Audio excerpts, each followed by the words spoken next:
we should hang our heads in shame that we still allow this kind of atrocity, a heinous crime in our country.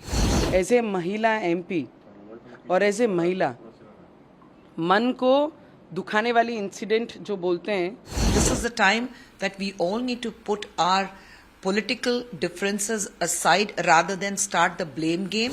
ऐसे दुर्व्यवहार करने वाले लोगों के साथ इतनी कड़ी शिक्षा उनको मिलनी चाहिए जिससे ये देश में एक एजेंडा सेट होगा. We have to make sure that this country is safe for women and this kind of incidents do not happen. As a महिला हम सबको एक होना चाहिए महिलाओं की सुरक्षा के लिए. NCW has taken a suo moto on this. Rekha Sharma ji has tweeted as a chairperson, and I think as an NCW member, but as a woman, it's absolutely shocking. And I say that we all, as a community of human community, we should hang our heads in shame that we still allow this kind of atrocity, a heinous crime in our country. And the worst part is we are mute spectators. It's about these two women who are paraded naked in Manipur, and apart from that, there are like 30-40 people who are, looking at it, probably enjoying this parade, and there are people who are taking videos of it, and I don't understand what do they gain by this. And my question to them would be just one: would you still continue taking the video and enjoying this kind of a scenario? Had it to be a woman from your family, you wouldn't, because then your blood would boil. And here I, as a woman, as a mother, as a daughter, I'm absolutely outraged as to what I see happening. And I think this is the time that we all need to put our political differences aside rather than start the blame game and say that we, as the people of this nation, we have to make sure that this country is safe for women and this kind of incidents do not happen. You can't just brush it under the carpet and blame it on the police or blame it on the government, state government or the central government as the opposition is doing it. I think we need to blame ourselves that we have time and again allowed such things to happen, and we have been just fighting our personal battles but not collectively come together to fight this battle against the women in our country. And you also said in your tweet that death penalty should be issued. Yes, definitely. I mean, this kind of a crime cannot be, put aside or say that, okay, there's a human rights and we cannot allow death punishment until unless we do not give them, met out these kind of punishments to them.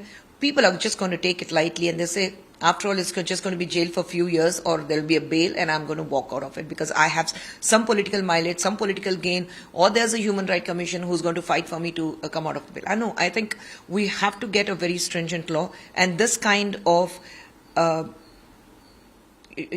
atrocities or the crimes we see against women, this needs to stop.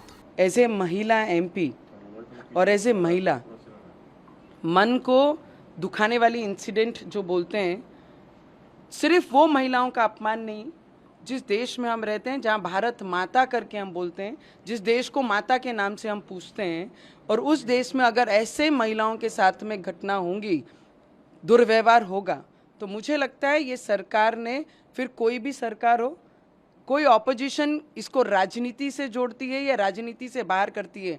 महिलाएं राजनीति का हिस्सा नहीं हैं. पहली तो सभी पार्टियों ने ये समझना बहुत ज़रूरी है. हम महिलाएं जब अपना आदर रिस्पेक्ट रखकर अपने क्षेत्रों में जाके काम करती हैं, और जब ऐसी महिलाओं के साथ कुछ होता है तो सबसे पहला टीका हम जैसी महिलाओं पे भी होती है कि हम पार्लियामेंट में बैठ के क्या कर रहे हैं. तो मैं सिर्फ इतनी विनती करूंगी, कोई भी सरकार हो, कोई भी सरकार अपने पावर में हो, पावर लोगों को सुरक्षा देने के लिए होती है.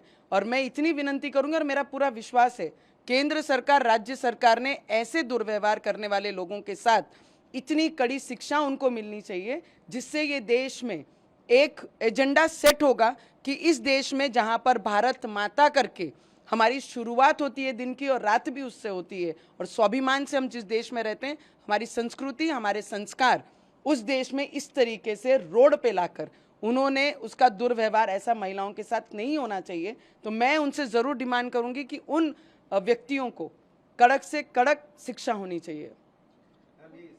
कोई भी कॉलिंग अटेंशन भी जर लगाई है, एज ए महिला हम सबको एक होना चाहिए महिलाओं की सुरक्षा के लिए, ना कि राजनीति के लिए.